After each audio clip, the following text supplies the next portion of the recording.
Hi friends, అందరికీ good morning మరియు శుభోదయం. నేను మళ్ళీ ఈరోజు ఉదయాన్నే గంగా నది దగ్గరికి రావడం అయితే జరిగింది.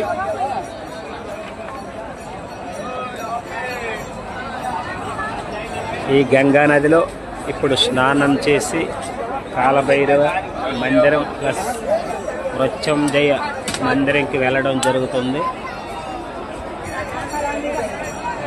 తర్వాత వ్యాసకాశి కూడా వెళ్ళడం జరుగుతుంది.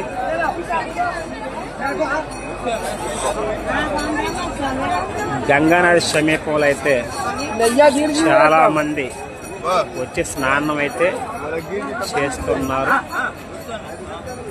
అందరికీ పార్వతీ పరమేశ్వరుల అనుగ్రహం ఉండాలని మనస్ఫూర్తిగా కోరుకుంటున్నాం.